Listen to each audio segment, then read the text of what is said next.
que nos están sintonizando por medio de Facebook. Nuevamente queremos agradecer por su tiempo que toman para poder escuchar esta clase bíblica, la cual vamos a desarrollar dentro de unos momentos. Le volvemos a repetir, como lo hemos hecho varias veces hasta este momento, que estamos localizados en 4002 East Richardson Road, aquí en la ciudad de Edinburgh, Texas, y le invitamos para que venga y esté con nosotros, para que venga y nos visite, para que así usted nos pueda conocer a nosotros y nosotros a ustedes. Si usted tiene alguna necesidad espiritual, lo puede mencionar por medio de las opciones que tiene disponible delante de usted, ya sea el Facebook, correo electrónico, o nos puede llamar aquí al edificio mientras estemos reunidos y alguien le habrá de contestar su llamada. Estamos estudiando el libro de Santiago y ya estamos en el capítulo 2.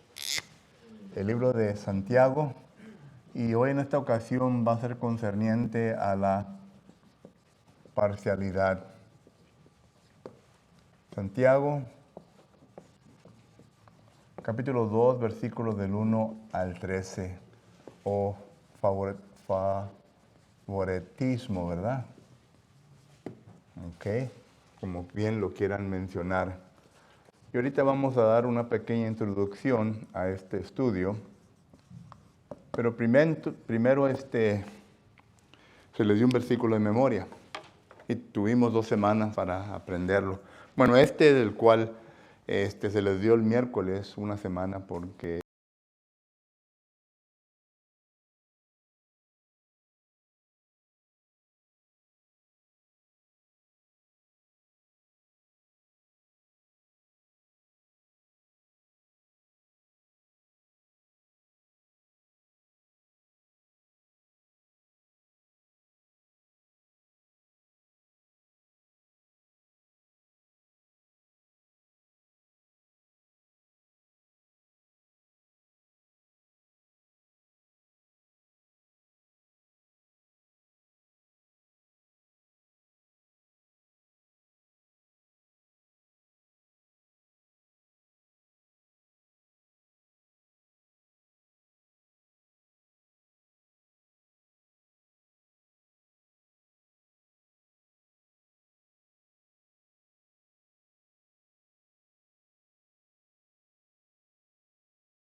todos familias, hermano, aquí. Y yo no sé por qué se les da nervios o les da vergüenza, ¿verdad? Vamos a hacer errores, yo los cometo cada ratito. Pero nos ayudamos unos a los otros, ¿verdad? Hermano, ¿qué es parcialidad? ¿Qué es? ¿Mande? ¿Parcialidad qué es? Parcialidad y favoritismo. La misma palabra, brother. O sea que no hacer acepción de personas. Bíblicamente no hacer acepción de personas. Pero vamos primeramente a la introducción, al fondo histórico de todo esto. Una vez más, recuerde que es Santiago, el hermano de nuestro Señor Jesucristo, para todos aquellos quienes piensan o pensaban que Jesucristo era el único de la familia. Mateo capítulo 13, versículo 55 dijo que tuvo más hermanos y hermanas. Pero miramos que ahí se menciona Jacobo, que es Santiago. Y Santiago fue un hombre muy legalista.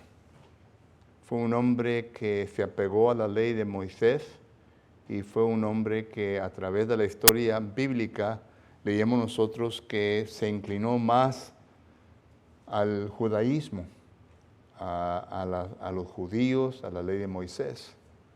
Cuando usted lee, por ejemplo, Hechos capítulo 15 y versículo 6, se da cuenta de que cuando Pablo y Bernabé llegan allí a la ciudad de Jerusalén para tener una discusión con todos ahí, todos los líderes, los dirigentes, concerniente a un problema que se había resultado mientras que ellos anduvieron predicando en el primer viaje misionero. Y cuando llegaron a Antioquía, les dijeron los hermanos de Antioquía, tienen que ir a Jerusalén para arreglar este problema. Eso es lo que ellos fueron. Y el versículo 6 dice que llegaron allí, se encontraron con toda la iglesia, los ancianos y los apóstoles. Pero ya el versículo 6 dice que la discusión fue entre los apóstoles y los ancianos de la iglesia. Eso quiere decir que Santiago fue uno de los ancianos de la congregación de Jerusalén. Porque Santiago, si usted ve bien ahí en el versículo que es el 13, de Hechos capítulo 15, versículo 13, por ahí, dice que Santiago se paró y él comenzó a dar su punto de vista. Él comenzó a hablar concerniente al problema que estaban tratando. Solo que Santiago, si usted ve ahí en esa historia, un hombre que le daba más favoritismo a los judíos, no tanto a los gentiles. Y esto causó problema porque ustedes recuerdan cuando Pedro estaba en Galacia y que llegan los hermanos de Jerusalén de parte de Jacobo, dice Santiago, Gálatas capítulo 2 y versículo 11 y 12, dice de que Pedro dejó de asociarse con los gentiles y solamente comía con los judíos, porque tenían miedo de estos hermanos que habían venido a Jerusalén. Estamos viendo ahí la acepción de personas. Hay entre medio de todo eso también se puede ver el racismo, hermano, entre los judíos y los gentiles. Pero Jacobo, Santiago, era una persona que su opinión o su manera de expresarse tenía que decir mucho a la iglesia de Jerusalén. Era uno de los cabezas de ahí, esa congregación. Eso lo declara Gálatas capítulo 2 y parece que es el versículo 6 y 7, más por ahí en esos lugares.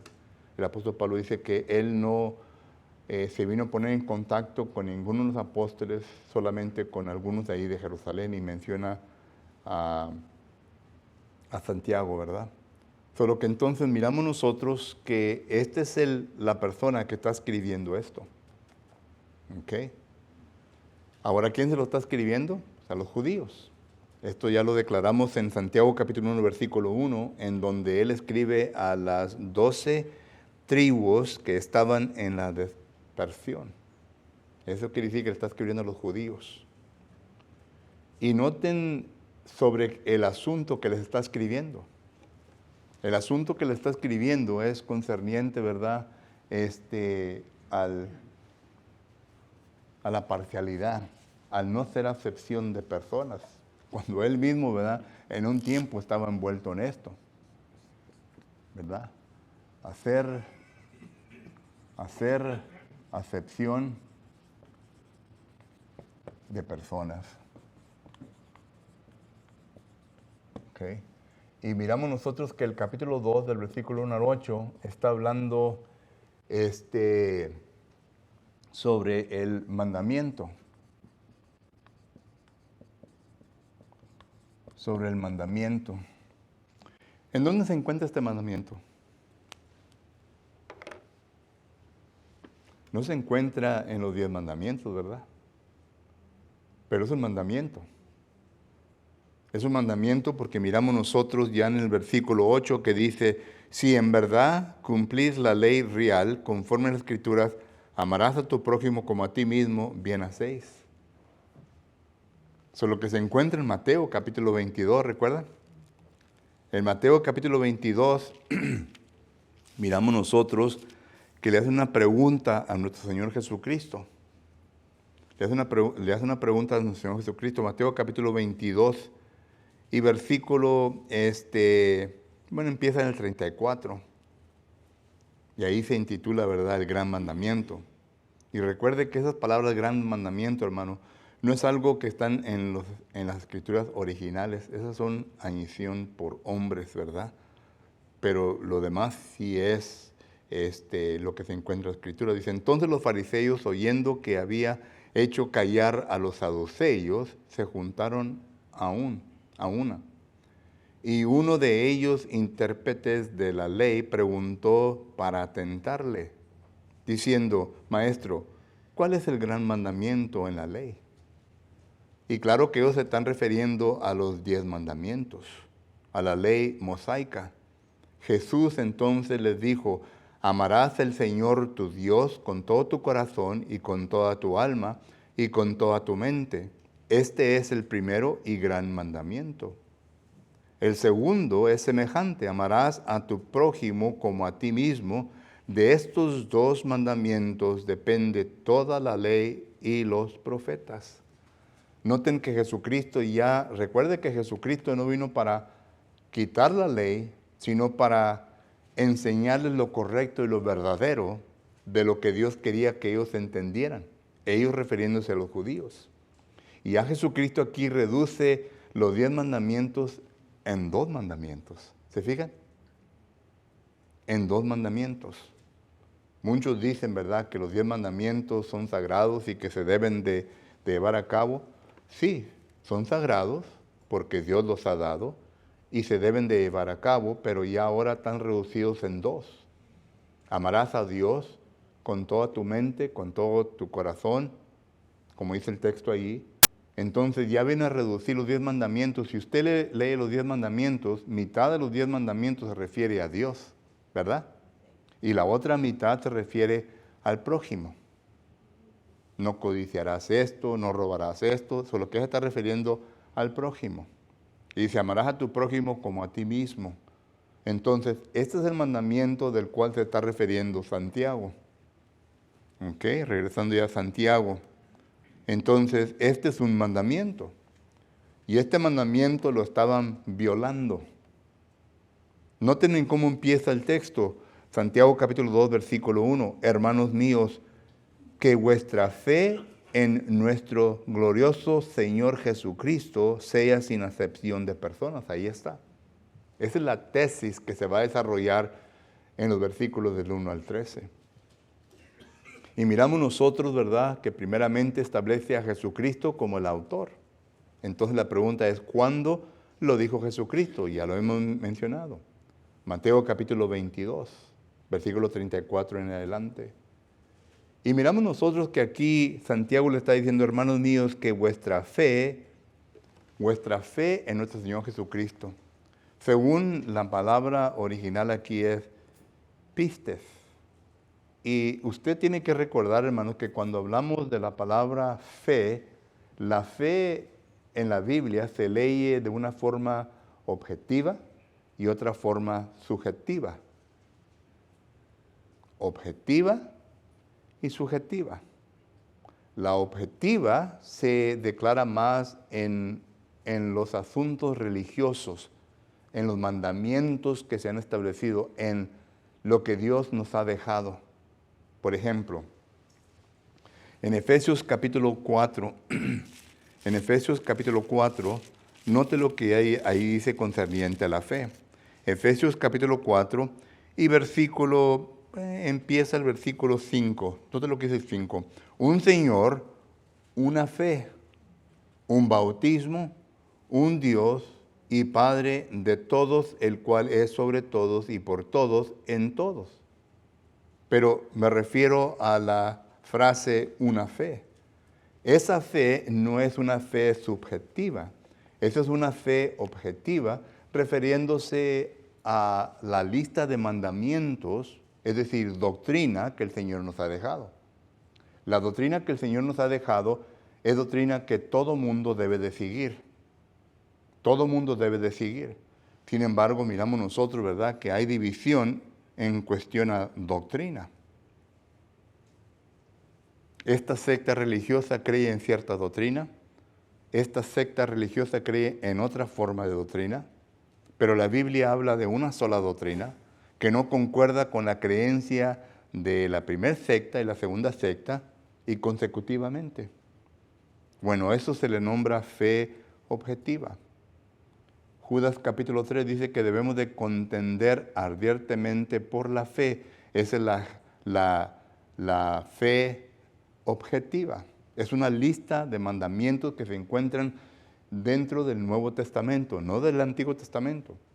Nosotros no tenemos autoridad de parte de Dios de seguir doctrinas del Antiguo Testamento. Bueno, alguien pregunta, ¿por qué? Porque fueron clavadas en la cruz del Calvario. Colosenses capítulo 2, versículo 14, considere pues lo que el apóstol Pablo nos enseña concerniente a esto. Colosenses 2.14 dice, anulando. ¿Qué se refiere a la palabra anular? Anulando el acta de los decretos que había contra nosotros, que era contrario, quitándola de en medio y clavándola en la cruz. ¿Quién hizo esto? Jesucristo. El acta de decretos, ¿a cuál se refiere? Se refiere a la ley ceremonial, se refiere a la ley del Antiguo Testamento, a la ley en su totalidad. Esa ley no tiene vigor sobre el cristiano. No tiene autoridad sobre el cristiano. ¿Por qué? Hebreos capítulo 8, versículos 6 y 7 dice que esa ley fue una ley que no pudo llevar al ser humano a su perfección. Hubo debilidad y por lo tanto se tuvo que constituir lugar para la segunda ley, que es la ley de Cristo. Ahora, esto no es algo que, como muchos dicen, que fue plan B. Nunca hubo un plan A, un plan B. Dios siempre lo había visto de solamente un plan que Él tenía. Porque estos textos también se mencionan en el Antiguo Testamento. En Jeremías capítulo 31, versículo 31 en adelante, el profeta Jeremías dice que llegaría un tiempo, noten, estos son 600 a 700 años antes de que Jesucristo viniese y estableciendo que se iba a preparar lugar para un segundo pacto. Y este es el profeta de Dios, solo que Dios ya tenía todo en su plan. Entonces, a esto se refiere la fe objetiva, a una lista de mandamientos que se han establecido por Jesucristo. Y claro, lo que Jesucristo vino a establecer no fue su propia opinión, sino que fueron palabras que el Padre le dijo que predicara y enseñara. Jesucristo varias veces dice, yo no he venido para hablar mi propia opinión, para enseñar mis propias cosas, sino que vengo a enseñar las cosas que mi Padre me ha dicho que enseñe. Entonces miramos nosotros la fe objetiva, pero también hay una fe subjetiva. Esta fe subjetiva, ¿verdad?, es a la cual nosotros llegamos como cristianos al oír la palabra de Dios, a comprenderla y actuar conforme a como la obediencia, a como se nos ha enseñado. Esa fe crece. La fe subjetiva viene a crecer. Se ve al principio como cuando nace un becerrito, ¿verdad?, que nace de la madre, ¿verdad?, se está parando y anda temblando así andamos nosotros, como cristianos. Nos queremos parar y como que no tenemos el balance, ¿verdad? Pero ya después con tiempo nos venimos a fortificar. nos venimos nosotros a crecer en esa fe. ¿Por qué? Segunda de Pedro, capítulo 1, versículo 5, dice que a vuestra fe, paguen el teléfono, por favor.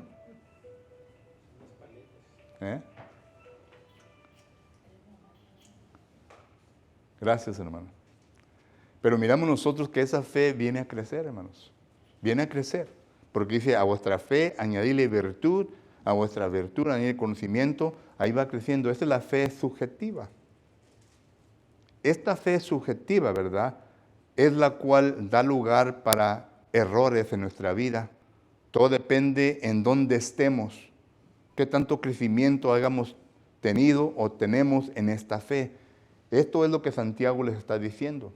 Porque una fe madura, una fe a la cual llega al punto de su madurez, es una que va a rendir frutos.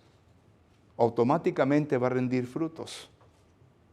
Porque note lo que dice cuando ya viene esta fe a su plenitud. En 2 de Pedro, capítulo 1 y versículo, bueno, ya leímos todo lo que dice versículo 5 al 7, pero note lo que dice el versículo 8. 2 de Pedro, capítulo 1, versículo 8. Porque si estas cosas están en vosotros y abundan, no os dejarán estar ociosos ni sin fruto en cuanto al conocimiento de nuestro Señor Jesucristo. Noten a dónde nos lleva esta fe subjetiva. Esta fe subjetiva va a lograr su fin, su propósito, pero recuerde que esta fe subjetiva no va a actuar por sí misma. Se le tiene que dar algo para que llegue a ese punto, y lo algo que se le tiene que dar es la palabra de Dios. La palabra de Dios es la cual lo va sosteniendo y la va fortaleciendo. Le va dando fuerza para que llegue al punto en no ser ocioso, sino que ser fructuoso, que venga a dar fruto en la vida de la persona. Bueno, a esto se está refiriendo Santiago aquí. Cuando dice, hermanos míos, que vuestra fe, la fe subjetiva en nuestro glorioso Señor Jesucristo, sea sin acepción de personas. En otras palabras, que la fe venga a producir su fruto. Y un fruto de la fe, hermanos, es de no ser acepción de personas. Por eso los judaizantes que decían que eran cristianos, pero andaban persiguiendo a los cristianos, especialmente al apóstol Pablo ya mero lo mataban. Hechos capítulo 14 dice que lo golpearon tremendamente. Levantaron rocas, ¿verdad? Y todos pensaban que Pablo ya estaba muerto. Pero él se levantó, se sacudió el polvo de su cuerpo y volvió a entrar a la ciudad. Pero miramos nosotros la actitud de estas personas. Era una fe que no estaba actuando con frutos dignos, con frutos de que la palabra del Señor quería que se demostrase. Y uno de ellos aquí, ¿verdad? Santiago lo está trayendo a la luz, y es hacer acepción de personas. Porque Dios es el autor de esto, ¿verdad? Dios es el autor de esto. Dios es el autor. Versículos 1 al 4, entonces, miramos nosotros que está estableciendo el problema. El problema entre ellos. Capítulo 2, versículo 1 al 4. El problema entre ellos, que estaban haciendo acepción de personas. ¿Y cómo se ve esto en la vida de los judíos? Bueno, con los gentiles. Al gentil no lo trataban igual que al judío. Y es triste, hermanos, porque miramos nosotros también, ahora nosotros comparamos, por ejemplo, entre nosotros se encuentran congregaciones de negritos, se encuentran congregaciones de mexicanos, se encuentran congregaciones de anglos. Y claro, ¿verdad, Mike? No. No pun intended, brother. Pero miramos nosotros, ¿verdad?, que en ocasiones no hay la unidad que se debe de manifestar. Y a mi hermano Mike, yo lo quiero como si quisiera a cualquiera del resto de nosotros, ¿verdad? Pero hay personas que no demuestran esto, hacen acepción de personas.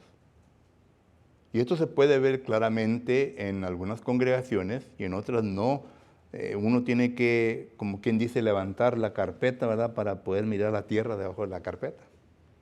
Pero sí se ve. Se hace en acepción de personas. Y todavía existe hasta nuestros días. En ese tiempo estaba existiendo con los judíos y gentiles y por lo tanto era un problema. Era un problema. Y esto lo podemos ver de un apóstol, el apóstol Pedro, que por causa de su actitud, de su manera de ser, en Gálatas capítulo 2, versículo 11 en adelante, dice que a consecuencia de su hipocresía, él estaba arrastrando a otros que hicieran algo igual. Eso es lo que miramos nosotros, este problema, no solamente en aquel entonces, pero lo vengo a establecer también hoy en nuestros días. Y claro, ¿verdad? Se puede ver. Por mucho tiempo, ¿verdad? Las congregaciones de los negritos no se aceptaban. Si acaso llegaba un negrito a reunirse en una congregación, le decían, ¿sabes qué? La congregación de los negritos se reúnen allá a cruzar los traques. No se querían que entraran dentro del edificio de ciertas congregaciones. Solo que podemos ver todo esto y ahora parece que se está repitiendo la historia, ¿verdad? Y andan, y esos Black Lives Matter, ¿cómo hacen los asuntos más terribles? O sea, le inyectan más fuego al problema, ¿verdad? Y en veces se extiende más de lo que se debe extender. Bueno, pues es el problema.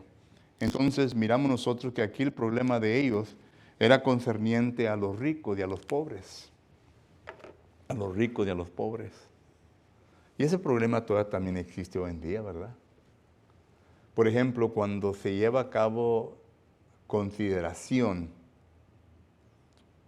para algún dirigente de una congregación, ya sea de la postura de ancianato, ¿verdad? De anciano.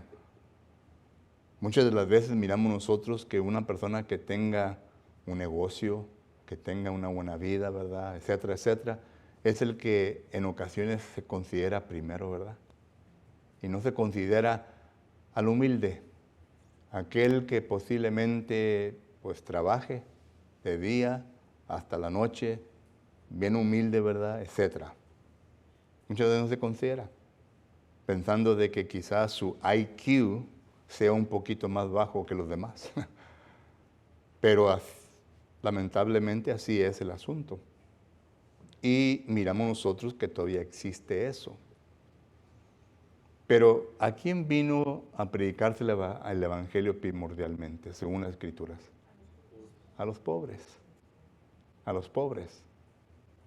¿Y por qué a los pobres? Bueno, yo creo que Juan capítulo 7, versículo 48, ¿verdad?, explica mejor este punto. Juan capítulo 7 y versículo 48 dice la palabra de Dios de la siguiente manera. Juan capítulo 7, versículo 48.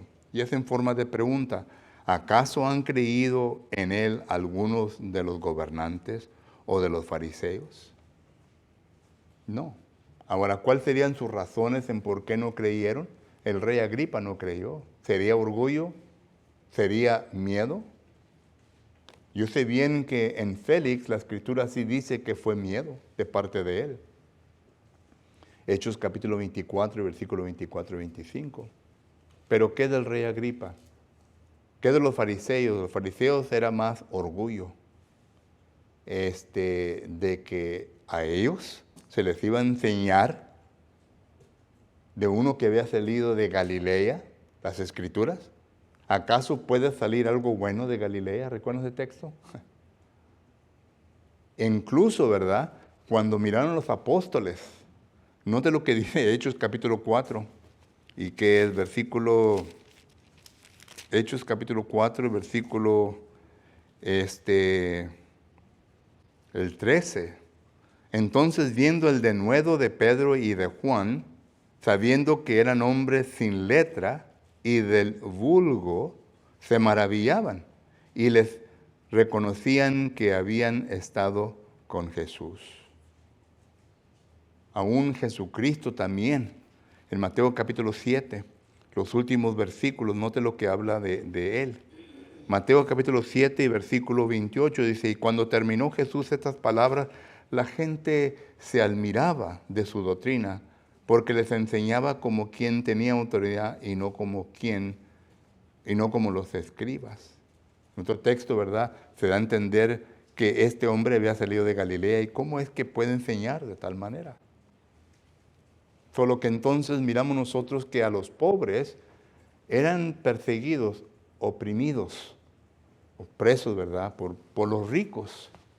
Y esto es lo que miramos ahora nosotros, la enigma, ¿verdad? La enigma en los versículos del 5 al 6, que está estableciendo Santiago. Dice, estoy confuso, estoy confuso. Y noten quién está hablando, Santiago, el cual él en un tiempo había demostrado esto. Estoy confuso, perplejo, porque ustedes hacen esto con los ricos, que no son los ricos que nos han perseguido a ustedes. Y los ricos eran quienes los habían perseguido a ellos. Que no son los ricos que los llevan ante las autoridades. Los ricos son los que causan bastantes problemas a los cristianos. Hoy en día, ¿quiénes son los que nos están causando problemas? Que no son nuestros gobernantes, los políticos, la gente sabia, que supuestamente decimos nosotros, bueno, esta gente debe de ser lo mejor de toda la humanidad. Está hablando de los Estados Unidos, ¿verdad? Los de una mente brillante. Pero en ocasiones miramos que son los más torpes en el mundo por las decisiones que hacen, por las decisiones y las leyes que pasan. Y últimamente hemos estado viendo todo esto.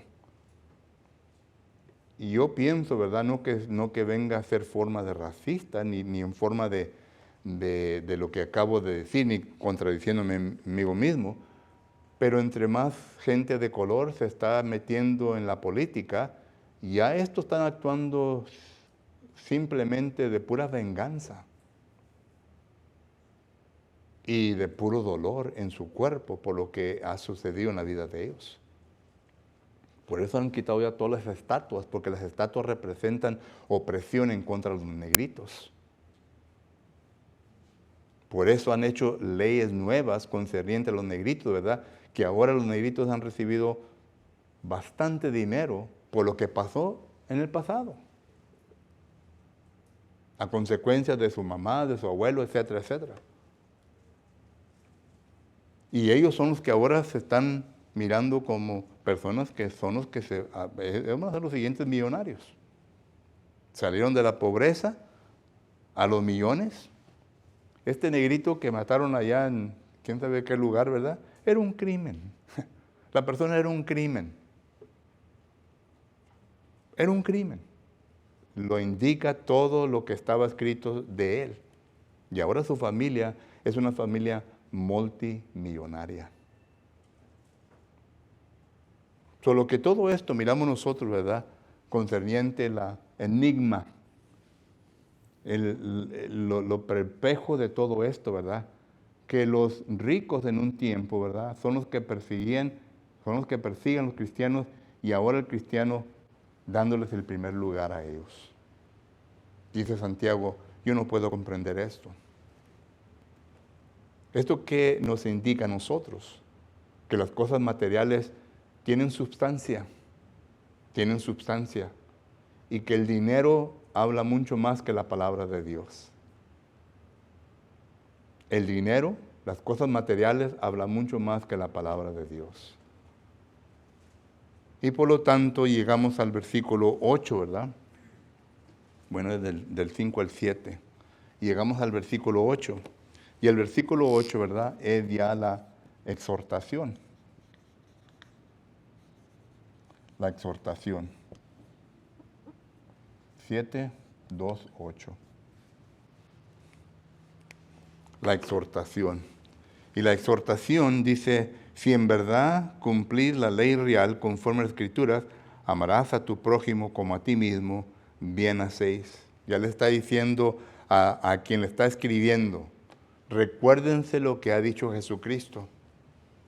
Amar a tu prójimo como a ti mismo. Amar a tu prójimo como a ti mismo. Si cumples esa ley, entonces todo está bien. todo está bien.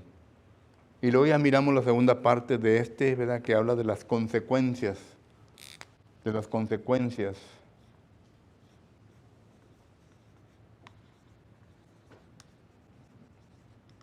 Las consecuencias de violar el mandamiento.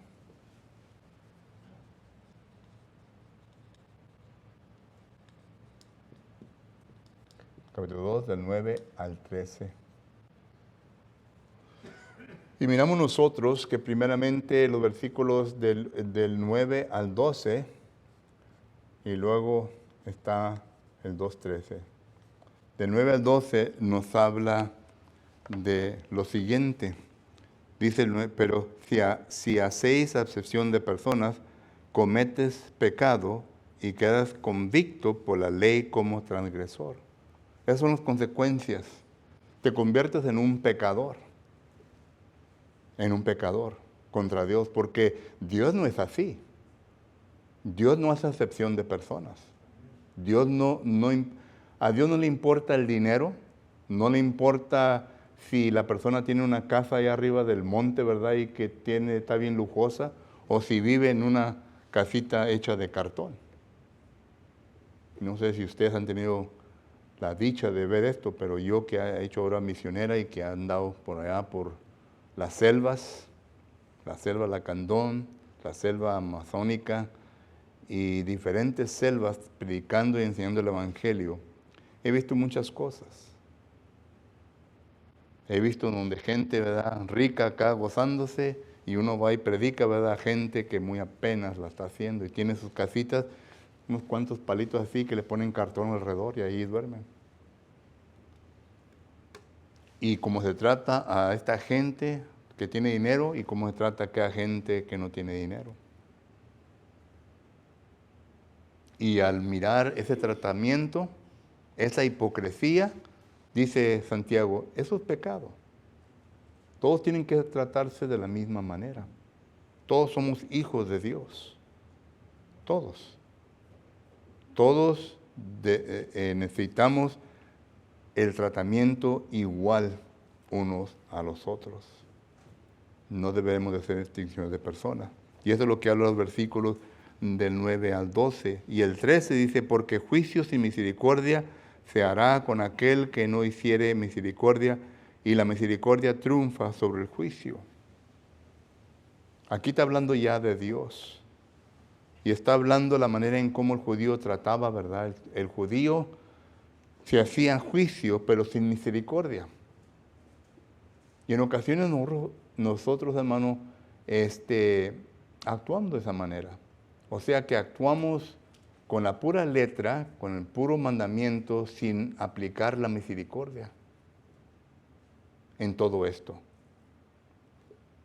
Dios aplica la misericordia, pero la aplica en la manera en como Él, que es justo, la va a aplicar. Porque Dios, siendo justo, Él no puede irse en contra de su justicia, en contra de su palabra. Tiene que ser como la palabra enseña.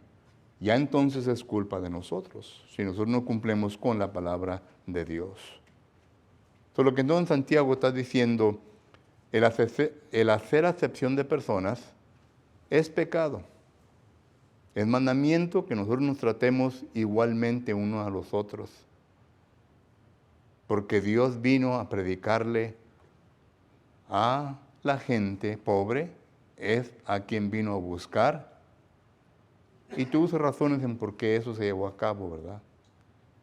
Pero dice, el que no practica esto, que trata a todos iguales, entonces entra en pecado.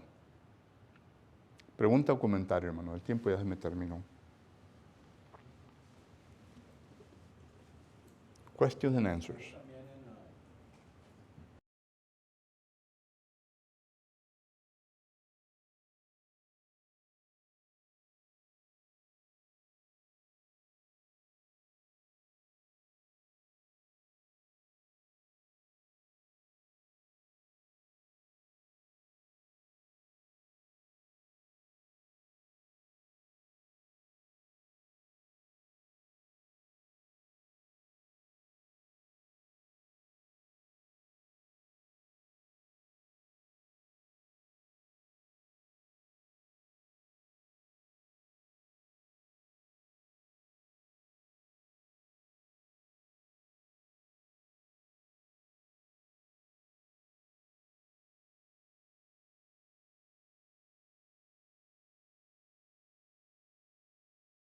persona o personas que necesiten que entregarse a Cristo Jesús, ya comprenden y entienden todo lo que tienen que hacer, le invitamos para que lo hagan. Si nosotros somos miembros del cuerpo de Cristo Jesús y aún hemos fallado, hemos pecado y necesitamos la oración de la congregación, le invitamos también para que lo haga notorio. Mientras nos ponemos de pie, entonamos un canto de invitación.